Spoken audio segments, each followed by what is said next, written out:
Hi friends, welcome to Swaratmika teaching classes. आज हम सब स्टार्ट करेंगे class 6 NCERT Hindi medium history अध्याय 1 क्या कब कहाँ और कैसे। सबसे पहले मैं आपको इस चैप्टर का ओवरव्यू देना चाहूंगी। इस चैप्टर में बेसिकली बताया गया है कि पहले के लोग किस तरीके से आकर के बसे, कैसे रहते थे, कैसे खाते पीते थे, उनका खान पान रहन सहन, ये सारी चीजें इस चैप्टर में एक्सप्लेन की गई हैं। और इन सभी चीजों की जानकारी हमें किन चीजों से मिलती है, अभिलेख क्या होते हैं, पांडुलिपियां क्या होती हैं, और हमारे अतीत के बारे में बहुत कुछ एक्सप्लेन किया गया है। So let's start. रशीदा का सवाल। रशीदा बैठी अखबार पढ़ रही थी। अचानक उसकी निगाह एक सुर्खी पर पड़ी। 100 साल पहले। वह सोचने लगी कि यह कौन कैसे जान सकता है कि इतने वर्षों पहले क्या हुआ था। रशीदा मन में सोच रही है कि इतने साल पहले क्या हुआ, ये हम कैसे जानेंगे, कैसे पता लगाएं। यह जानने के लिए कल क्या हुआ था तुम रेडियो सुन सकते हो, टेलीविजन देख सकते हो या फिर अखबार पढ़ सकते हो। साथ ही यह जानने के लिए कि पिछले साल क्या हुआ था तुम किसी ऐसे व्यक्ति से बात कर सकते हो जिसे उस समय की स्मृति हो। लेकिन बहुत पहले क्या हुआ था यह कैसे जाना जा सकता है। रसीदा अपने मन में सोच रही है कि किस तरीके से हम जो है बहुत पहले क्या हुआ था इसके बारे में जान सकते हैं। चलिए पता लगाते हैं। अतीत के बारे में हम क्या जान सकते हैं। अतीत के बारे में बहुत कुछ जाना जा सकता है, जैसे लोग क्या खाते थे, कैसे कपड़े पहनते थे, किस तरीके के घरों में रहते थे। हम आखेटकों, शिकारियों, पशुपालकों, कृषकों, शासकों, व्यापारियों, पुरोहितों, शिल्पकारों, कलाकारों, संगीतकारों या फिर वैज्ञानिकों के जीवन के बारे में जानकारियां हासिल कर सकते हैं। यही नहीं, हम यह भी पता कर सकते हैं कि उस समय बच्चे कौन से खेल खेलते थे, कौन सी कहानियां सुना करते थे, कौन से नाटक देखा करते थे या फिर कौन से गीत गाया करते थे। बेसिकली अतीत के बारे में हम क्या क्या जान सकते हैं और किस तरीके से जान सकते हैं, यही ये इस चैप्टर की मेन थीम है। शिकारी, पशुपालक, कृषक, शासक, व्यापारी, पुरोहित, शिल्पकार, संगीतकार या फिर वैज्ञानिक, इन सब के बारे में इस चैप्टर में बताया गया है कि कैसे हम पुरानी चीजों के बारे में जान सकते हैं। लोग कहाँ रहते थे, तो सबसे पहले स्टार्ट करेंगे लोगों ने कहाँ रहना शुरू किया। सबसे पहले नर्मदा नदी के किनारे लोगों ने रहना स्टार्ट किया और वहां पे लोग जड़, फल, जंगल और आदि उत्पाद जो भी होते थे वहां के वो संग्रह किया करते थे, इसीलिए वो लोग कुशल संग्राहक कहलाए। मानचित्र 1 पृष्ठ 2 में नर्मदा नदी का पता लगाओ। अभी पीछे चैप्टर पेज नंबर 2 पे मानचित्र दिया है, वो हम लोग देख लेंगे। कई लाख वर्ष पहले से कुछ लोग इस नदी के तट पर रह रहे हैं। यहाँ रहने वाले आरंभिक लोगों में से कुछ कुशल संग्राहक थे जो आसपास के जंगलों की विशाल संपदा से परिचित थे। अपने भोजन के लिए वे जड़ों, फलों तथा जंगल के अन्य उत्पादों का यहीं से संग्रह किया करते थे। वे जानवर का आखेट शिकार भी किया करते थे। मैं जो है इंपॉर्टेंट पॉइंट्स हाईलाइट करती जाऊंगी कि कहाँ से एग्जाम में क्वेश्चन बन सकता है, और ये आपको प्रोवाइड कर दिया जाएगा पीडीएफ की फॉर्म में डिस्क्रिप्शन बॉक्स में, ताकि आप लोगों को पढ़ने में डिफिकल्टी ना हो और जहां जहां से क्वेश्चन फॉर्म हो सकता है वो सारे हाईलाइटेड पॉइंट्स आपको इजीली मिल जाएं। तो नर्मदा नदी के किनारे लोगों ने सब स्टार्टिंग में रहना शुरू किया। और एक चीज जो यहाँ पे सुपर इम्पोर्टेंट है, तब के लोगों ने कुछ खेती करना या अनाज उपजाना वगैरह नहीं स्टार्ट किया। उन्होंने स्टार्टिंग में जड़, फल और जंगल के उत्पादों को इकट्ठा करा और जानवरों का शिकार किया। तो नर्मदा नदी के किनारे लोग क्या करते थे, जड़, फल और जंगल के उत्पाद को इकट्ठा करते थे, इसीलिए उनको कुशल संग्राहक कहते थे। संग्राहक बेसिकली इकट्ठा करने को ही कहते हैं, और शिकार किया करते थे। चलते हैं नेक्स्ट पैरा पे। अब तुम उत्तर पश्चिम में सुलेमान और किर्थर रेंजेस पहाड़ियों का पता लगाओ। इस क्षेत्र में कुछ ऐसे स्थान हैं जहां लगभग 8000 वर्ष पूर्व स्त्री पुरुषों ने सबसे पहले गेहूं और जौ जैसी फसलों को उपजाना आरंभ किया। उन्होंने भेड़, बकरी, गाय, बैल जैसे पशुओं को पालतू बनाना शुरू किया। ये लोग गांव में रहते थे। उत्तर पूर्व में गारो तथा मध्य भारत में विंध्य पहाड़ियों का पता लगाओ। ये कुछ ऐसे क्षेत्र हैं थे जहां कृषि का विकास हुआ, जहां सबसे पहले चावल उपजाया गया। वे स्थान विंध्य के उत्तर में स्थित थे, यानी कि सुलेमान और किर्थर रेंजेस, जो कि दी है मैप में यहाँ पे। नर्मदा नदी जो कि हमारे कंट्री के सेंटर में है, जिसके बारे में ऊपर पैरा में बात हुई थी, वो आप यहाँ पे देख सकते हैं। सुलेमान और किर्थर रेंजेस को देख सकते हैं, गारो हिल्स को यहाँ पे देख सकते हैं, और ये रही विंध्यन रेंजेस।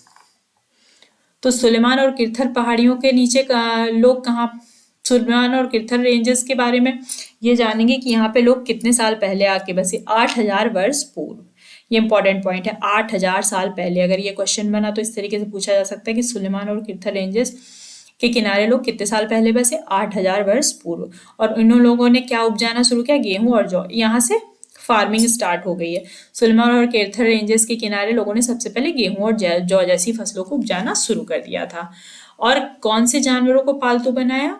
गाय, बैल और बकरी। गाय और बकरी, बैल जैसे पशुओं को पालतू बनाना शुरू कर दिया।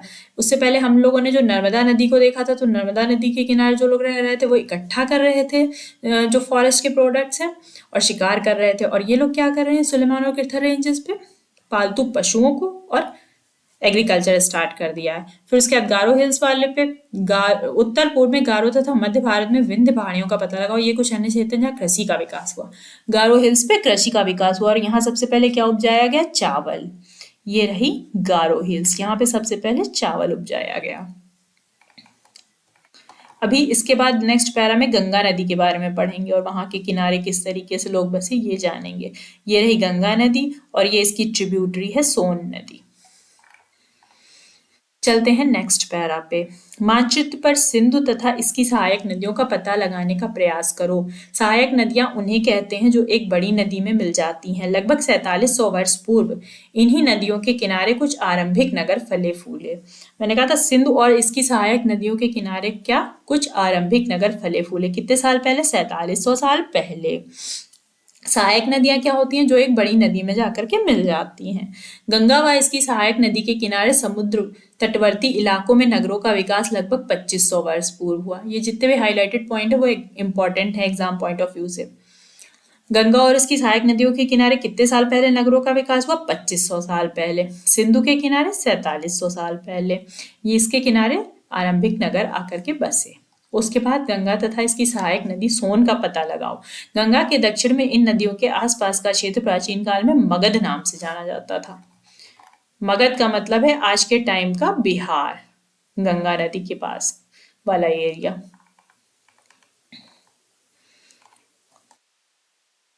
इसके शासक बहुत शक्तिशाली थे और उन्होंने एक विशाल राज्य स्थापित किया। देश के अन्य हिस्सों में भी ऐसे राज्यों की स्थापना की गई। मगध के शासक बहुत शक्तिशाली थे, इसी वजह से ये वो एक विशाल राज्य की स्थापना कर पाए और देश के अन्य हिस्सों में भी इस तरीके के कई सारे राज्य बनने लगे। बेसिकली पहले लोगों ने ऐसे ही रहना स्टार्ट किया, फिर खेती करना स्टार्ट किया, जानवरों को पालना स्टार्ट किया और फिर वो एक तरीके से समूह में रहने लगे। एक राजा होता था और इस तरीके से उन्होंने पूरा एक एम्पायर स्टार्ट कर दिया। लोगों ने सदैव उपमहाद्वीप के एक हिस्से से दूसरे हिस्से तक यात्रा की। लोग एक जगह से दूसरी जगह तक जाने लगे। कभी कभी हिमालय जैसे ऊंचे पर्वत, पहाड़ी, रेगिस्तान, नदियों और समुद्र के कारण यात्रा जोखिम भरी होती थी। फिर भी ये यात्रा उनके लिए असंभव नहीं थी। अतः कभी कभी लोग काम की तलाश में, कभी प्राकृतिक आपदाओं के कारण एक स्थान से दूसरे स्थान जाया करते थे। कभी कभी सेनाएं दूसरे क्षेत्रों पर विजय हासिल करने के लिए जाती थीं। इसके अतिरिक्त व्यापारी कभी कभी काफिले में तो कभी जहाजों में अपने साथ मूल्यवान वस्तुएं लेकर एक स्थान से दूसरे स्थान पर जाते रहते थे। धार्मिक गुरु लोगों को शिक्षा तथा सलाह देते हुए एक गांव से दूसरे गांव तथा एक कस्बे से दूसरे कस्बे में जाया करते थे। कुछ लोग नए और रोचक स्थानों को खोजने की चाह में उत्सुकतावश भी यात्रा किया करते थे। इन सभी यात्राओं से लोगों को एक दूसरे के विचारों को जानने का अवसर मिला। इस पैरा में ये बताया गया है कि लोग यात्रा क्यों करते थे, तो किस किस तरीके से करते थे। उनकी यात्रा जोखिम भरी भी होती थी क्योंकि पहले इतने रिसोर्सेज नहीं थे। पर्वत, पहाड़ी, रेगिस्तान, नदी पार करना इतना इजी नहीं था और फिर भी लोग डिफिकल्टी फेस करते हुए भी एक जगह से दूसरी जगह जाते थे। कभी काम की तलाश में, कभी प्राकृतिक आपदाओं के कारण, कहीं बाढ़ आ गई, कहीं सूखा पड़ गया, तो एक जगह से दूसरी जगह जाना हुआ करता था। और कभी कभी सेनाएं विजय हासिल करने के लिए जाती थी, कभी कभी व्यापारी जाते थे, मर्चेंट्स, कभी कभी धार्मिक गुरु भी जाते थे शिक्षा देने के लिए। इस तरीके से लोगों ने एक दूसरी जगह पर जाना शुरू कर दिया और इस तरीके से कल्चर का एक्सचेंज होना भी स्टार्ट हुआ। कुछ लोग क्यूरियोसिटी के लिए भी चाहते थे कि दूसरी जगह के बारे में जाने। अब आते हैं हम साइड वाले बॉक्स पे, जो कि बहुत इंपॉर्टेंट बात लिखी हुई और इसमें से क्वेश्चन एग्जाम में आया भी है। मानचित्र एक दक्षिण एशिया, आधुनिक भारत, पाकिस्तान, बांग्लादेश, नेपाल, भूटान और श्रीलंका और अफगानिस्तान, ईरान, चीन और तथा म्यांमार आदि पड़ोसी देशों को दर्शाता है। ऊपर जो हमने मैप देखा था वो ये सारे पड़ोसी देश और हमारा इंडिया पूरा दिया हुआ है। दक्षिण एशिया एक छोटा सा महाद्वीप है, लेकिन विशालता तथा बाकी एशिया से समुद्र, पहाड़ी तथा पर्वतों से बटे होने के कारण इसे प्रायः उपमहाद्वीप कहा जाता है। दक्षिण एशिया बहुत बड़ा महाद्वीप है, पर समुद्र, पहाड़ी और पर्वतों में बटा है, इसलिए इसे हम क्या कहते हैं, उपमहाद्वीप। ये क्वेश्चन इंपॉर्टेंट है। उसके बाद चलते हैं नेक्स्ट पैरा पे। आज लोग यात्राएं क्यों करते हैं? आप सोच के बताइए कमेंट बॉक्स में कि आप लोग यात्रा क्यों करते हैं। एक बार फिर से मानचित्र एक को देखो। पहाड़ियां, पर्वत और समुद्र इस उपमहाद्वीप की प्राकृतिक सीमा का निर्माण करते हैं। हालांकि लोगों के लिए इन सीमाओं को पार करना आसान नहीं था। जिन्होंने ऐसा चाहा वे ऐसा कर सके। वे पर्वत की ऊंचाई को छू सके तथा गहरे समुद्रों को पार कर सके। उपमहाद्वीप के बाहर से भी कुछ लोग यहाँ आए और यहीं आकर बस गए। लोगों के इस आवागमन ने हमारी संस्कृति परंपराओं को समृद्ध किया। यानी कि कुछ लोग जो थे वो यहाँ पे आकर के बस गए और लोगों ने भी यहाँ से बाहर जाना शुरू किया। नदी, पहाड़, समुद्र जो कुछ भी है आसानी से, पर आसान तो नहीं था पार करना, पर फिर भी कोशिश की और उन्हें पार किया। ऊंचाइयों को छुए तथा गहरे समुद्रों को भी पार किया और इस तरीके से आना जाना लगा रहा। इस पैरा में उतना कुछ इम्पोर्टेंट है नहीं। कई सौ वर्षों से लोग पत्थर को तराशने, संगीत रचने, यहाँ तक कि भोजन बनाने के नए तरीकों के बारे में एक दूसरे के विचारों को अपनाते रहे। देश का नाम। अपने देश के लिए हम प्रायः इंडिया तथा भारत जैसे नामों का प्रयोग करते हैं। इंडिया शब्द इंडस से निकला है, जिसे संस्कृत में सिंधु कहा जाता है। अपने एटलस में ईरान तथा यूनान का पता लगाओ। लगभग 2500 वर्ष पूर्व उत्तर पश्चिम की ओर से आने वाले ईरानियों तथा यूनानियों ने सिंधु को हिंदोस तथा इंडोस और इस नदी के पूर्व में स्थित प्रदेश को इंडिया कहा। यानी कि जो सिंधु नदी थी, वहां सिंधु नदी के किनारे जो बसे लोग थे उनको क्या कहा जाता था? इंडोस तथा हिंदोस। ईरानी और यूनानी जो इंडिया आए उनको इंडिया तो बोलना आता था, लेकिन सिंधु नहीं बोलना आता था। सिंधु नहीं बोलना आता था क्योंकि, तो इसलिए उन्होंने जो है इंडोस बोलना शुरू कर दिया और इस तरीके से इंडोस और हिंदोस हमारे देश का नाम उन्होंने बुलाया और इस तरीके से हमारे देश की भूमि को क्या कहा? इंडिया कहा। भारत नाम का प्रयोग उत्तर पश्चिम में रहने वाले लोगों के एक समूह के लिए किया जाता था। इस समूह का उल्लेख संस्कृत की आरंभिक लगभग 3500 वर्ष पुरानी कृति ऋग्वेद में मिलता है। इसके बाद इसका प्रयोग देश के लिए होने लगा। भारत वर्ड कहाँ से आया? ऋग्वेद से। ऋग्वेद किस लैंग्वेज में? संस्कृत में। ऋग्वेद कितने साल पहले लिखा गया? 3500 वर्ष पुराना है। उसके बाद चलते हैं नेक्स्ट पैरा पे। अब अतीत के बारे में हम लोग कैसे जानेंगे? अतीत की जानकारी हमें कई तरीकों से प्राप्त होती है। इनमें से एक तरीका अतीत में लिखी गई पुस्तकों को ढूंढना और पढ़ना है। ये पुस्तकें हाथ से लिखी होने के कारण पांडुलिपियां कही जाती हैं।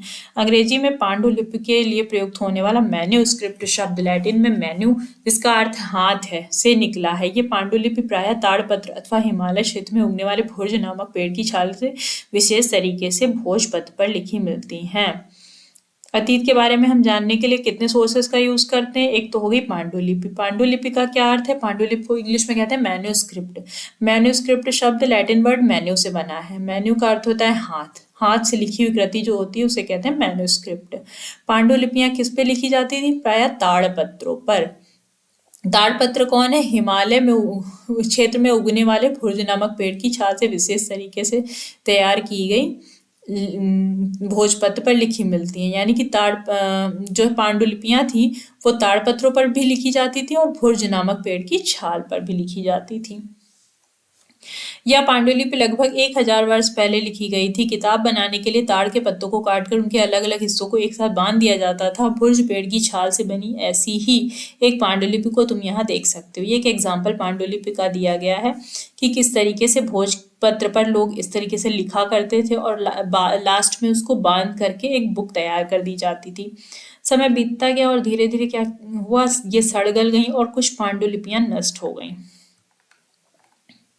इतने वर्षों में इनमें से कई पांडुलिपियों को कीड़ों ने खा लिया, देखा लिखा है, तथा कुछ नष्ट कर दी गई। फिर भी ऐसी कई पांडुलिपियां आज भी उपलब्ध हैं। प्रायः ये पांडुलिपियां मंदिरों तथा विहारों से प्राप्त होती हैं। इन पुस्तकों में धार्मिक मान्यताओं तथा व्यवहारों, राजाओं के जीवन, औषधियों तथा विज्ञान आदि सभी प्रकार के विषयों की चर्चा मिलती है। पांडुलिपियों में हमें क्या क्या मिलता है? राजा का जीवन, औषधि, विज्ञान, मान्यता, व्यवहार आदि की चर्चा मिलती है। इसके अतिरिक्त हमारे यहाँ महाकाव्य, कविताएं और नाटक भी हैं। इनमें से कई संस्कृत में लिखे हुए मिलते हैं, जबकि प्राकृत और तमिल में है। प्राकृत भाषा का प्रयोग आम लोग करते थे। उस टाइम पे प्राकृत भाषा का प्रयोग आम लोग करते थे, और संस्कृत क्या होती थी, एलीट क्लास की लैंग्वेज हुआ करती थी। तभी आप देखेंगे कालिदास ने जो नाटक लिखे हैं वो राजाओं की लैंग्वेज को जो है उन्होंने संस्कृत में मेंशन किया गया है, और आम बोलचाल के लिए आम लोगों की भाषा के लिए प्राकृत शब्दों का इस्तेमाल किया है। तो इस तरीके से जो है कोई अगर पूछेगा कि पांडुलिपियों में कितनी भाषाओं का इस्तेमाल हुआ है, तो संस्कृत, प्राकृत और तमिल। उसके बाद चलते हैं नेक्स्ट पैरा पे। यह अभिलेखों का हम अभिलेखों का भी अध्ययन कर सकते हैं। ऐसे लेख पत्थर अथवा धातु जैसी उपेक्षाकृत कठोर सतहों पर उत्कीर्ण किए गए मिलते हैं। पहले के बारे में जानने के लिए कौन कौन से सोर्सेज यूज होते हैं, एक तो हो गई हमारी पांडुलिपि और दूसरा हो गए अभिलेख। अभिलेख क्या होते हैं, जो कठोर पत्थर जैसी सतहों पर खुदवा कर बनाए जाते हैं। कभी कभी शासक अथवा अन्य लोग भी अपने आदेशों को इस तरह उत्कीर्ण करवाते थे ताकि लोग उन्हें देख सके, पढ़ सके तथा उनका पालन कर सकें। कुछ अन्य प्रकार के अभिलेख भी मिलते हैं जिनमें राजाओं तथा रानियों सहित अन्य स्त्री पुरुषों ने भी अपने कार्यों का विवरण उत्कीर्ण करवाए हैं। यानी कि अभिलेख क्या होते थे, अगर ये क्वेश्चन पूछा गया तो आप लोग सोचेंगे कि हाँ राजा लोग ही अभिलेख लिखवाते थे, बट ऐसा नहीं है। कुछ आम लोग भी जो है अपने जीवन के बारे में बहुत सारी चीजें अभिलेखों पर लिखवा देते थे। राजा लोग क्या लिखवाएंगे, कोई उन्होंने वॉर अगर जीता है तो वो लिखवा देंगे, या कुछ प्रजा को संदेश देना हुआ, तो इस तरीके की चीजों को, इस तरीके का एक आप एग्जाम्पल देख सकते हैं, इसमें दिया हुआ है कि राजा लोग लिखवाया करते थे। उदाहरण के लिए प्राय शासक लड़ाइयों से अर्जित विजयों का लेखा जोखा रखा करते थे। बाकी तुम बता सकती हो कि कठोर सतह पर लेख लिखवाने में क्या क्या लाभ थे, ऐसा करवाने पर क्या क्या कठिनाइयां आती थी। एक तो लाभ ये हो जाएगा कि पहले के टाइम की चीजें, क्योंकि पत्थर इतनी आसानी से जो है डिस्ट्रॉय नहीं होता है, तो हमें बहुत कुछ जानने को मिल जाएगा पहले के टाइम के बारे में, जो खुदाई से निकलेंगे तब। उसके बाद चलते हैं बॉक्स पे। लगभग 2250 वर्ष पुराना यह अभिलेख वर्तमान अफगानिस्तान के कांधार से प्राप्त हुआ है। यह अभिलेख अशोक नामक शासक के आदेश पर लिखा गया था। इस शासक के विषय में तुम अध्याय 8 में पढ़ोगे। जब हम कुछ लिखते हैं तब हम किसी लिपि का प्रयोग करते हैं। लिपियां अक्षरों अथवा संकेतों से बनी होती हैं। जब हम कुछ बोलते हैं अथवा पढ़ते हैं तो हम भाषा का प्रयोग करते हैं। यह अभिलेख इस क्षेत्र में प्रयुक्त होने वाली यूनानी तथा अरेमाइक नामक दो भिन्न भिन्न लिपियों तथा भाषाओं में है। यानी कि ये जो है एग्जाम्पल दिया है ये दो भाषाओं में, एक तो ग्रीक है और दूसरा अरेमाइक है। ये अभिलेख किसका है, राजा अशोक का। कहाँ से प्राप्त हुआ है, कांधार अफगानिस्तान से। तो एक क्वेश्चन आ सकता है एग्जाम में कि कांधार अभिलेख किस राजा का है, तो हम बोलेंगे अशोक का। और उन्होंने इसमें किन भाषाओं का प्रयोग किया है, दो भाषाओं का प्रयोग किया है, यूनानी तथा अरेमाइक। आगे चलते हैं नेक्स्ट पैरा पे। इसके अतिरिक्त अन्य कई वस्तुएं अतीत के बारे में बनी और प्रयोग में लाई जाती थीं। ऐसी वस्तुओं का अध्ययन करने वाला व्यक्ति पुरातत्वविद कहलाता था। पहले के टाइम पे जो भी चीजें खुदाई में निकलती हैं और उसकी जो स्टडी करता है उसको क्या कहते हैं, पुरातत्वविद, आर्कियोलॉजिस्ट।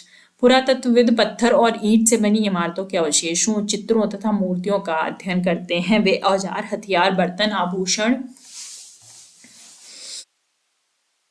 तथा सिक्कों की प्राप्ति के लिए छानबीन तथा खुदाई भी करते हैं। इनमें से कुछ वस्तुएं पत्थर, पकी मिट्टी तथा कुछ धातु की बनी हो सकती हैं।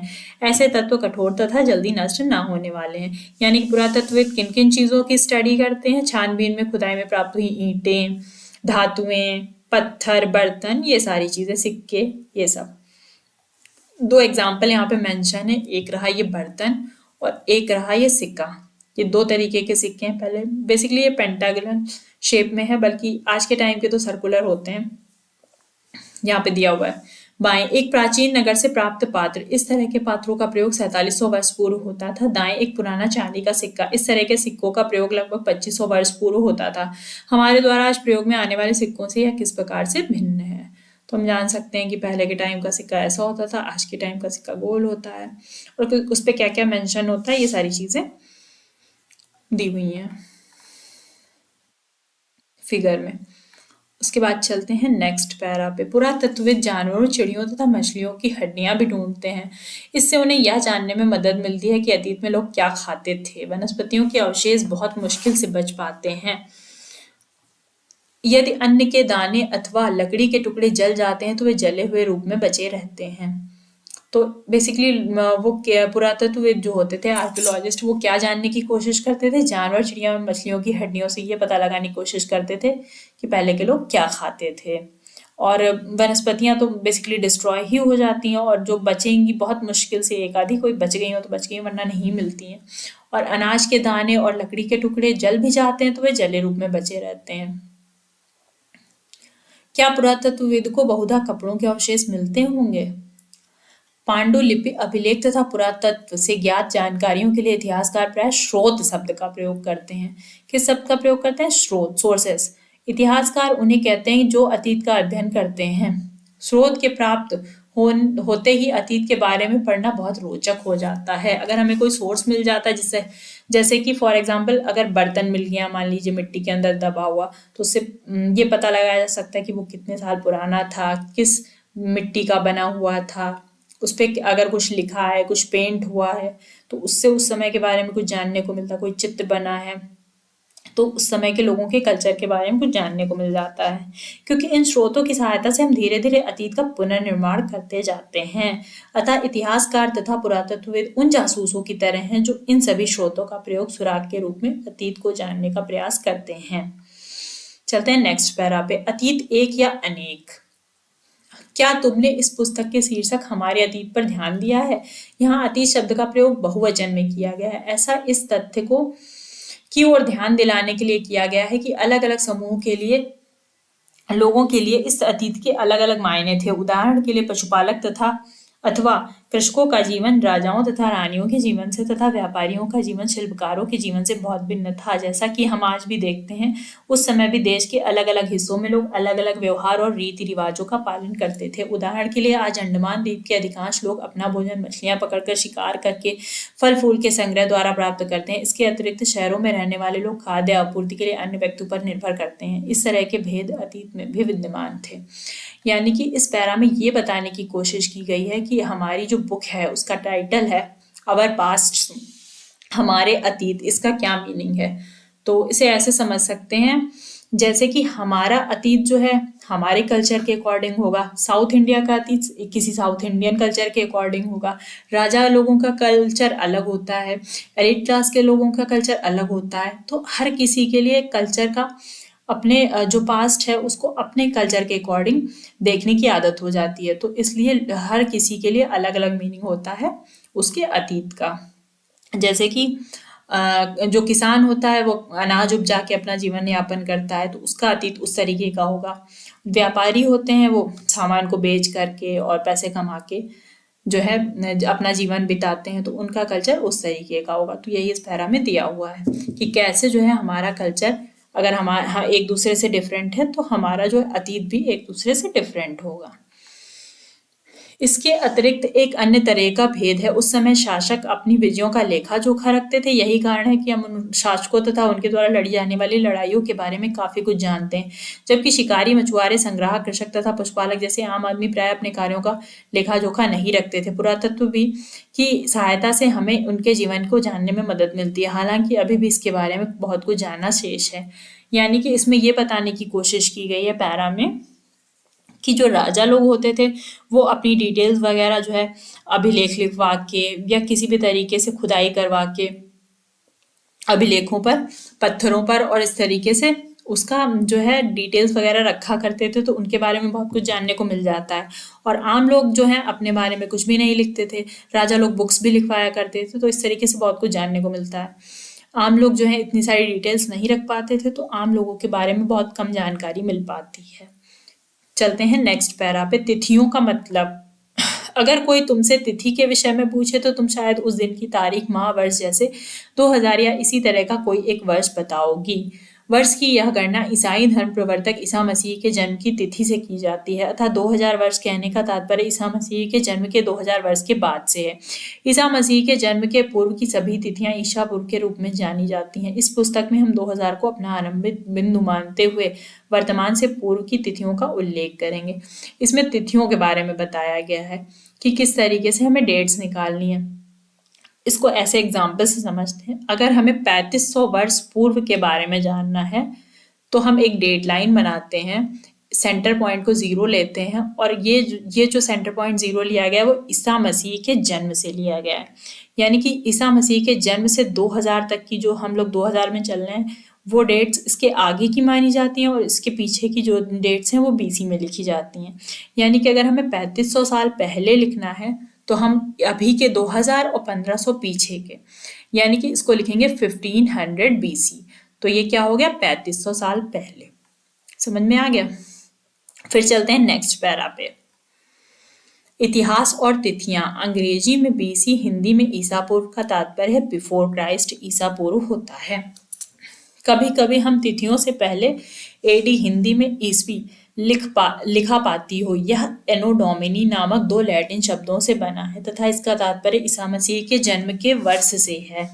यानी कि ईसा मसीह के जन्म के वर्ष को मेंशन करना होगा तो एडी का यूज करेंगे, और जन्म से ईसा मसीह के जन्म से पहले को मेंशन करना होगा तो बीसी का यूज करेंगे। कभी कभी एडी की जगह पर सी तथा बीसी की जगह पर बीसी का प्रयोग होता है। सी अक्षरों के लिए कॉमन एरा तथा बीसी का बिफोर कॉमन एरा के लिए होता है। हम इन शब्दों का प्रयोग इसलिए करते हैं क्योंकि विश्व में अधिकांश देशों में अब इस कैलेंडर का प्रयोग सामान्य हो गया है। भारत में तिथियों के रूप में इसका प्रयोग लगभग 200 वर्ष पूर्व आरंभ हुआ था। कभी कभी अंग्रेजी में बीपी अक्षरों का प्रयोग होता है जिसका तात्पर्य होता है बिफोर प्रेजेंट, वर्तमान से पहले। यानी कि इस पैरा में ये बताने की कोशिश की गई है कि बीसी का यूज बिफोर क्राइस्ट के लिए होता है, एडी का प्रयोग एनो डोमिनी के लिए होता है, ईसा मसीह के जन्म से पूर्व वर्ष को यूज करते हैं तो क्या लिखते हैं, बीसी। और कॉमन एरा, सीई का मीनिंग होता है कॉमन एरा, बीसी का मीनिंग होता है बिफोर कॉमन एरा। और ये वर्ड्स हम क्यों यूज करते हैं, क्योंकि मोस्टली कंट्रीज में जो है आज के टाइम में ये वाली डेट्स का यूज होना स्टार्ट हो गया है, इसलिए। चलते हैं नेक्स्ट पैरा पे। पृष्ठ 3 पर 2 तिथियां हैं, उनका पता लगाओ। इसके लिए तुम किस अक्षर समूह का प्रयोग करोगी। अन्यत्र। जैसा कि हमने पहले पढ़ा, अभिलेख कठोर सतहों पर उत्कीर्ण कराए जाते हैं।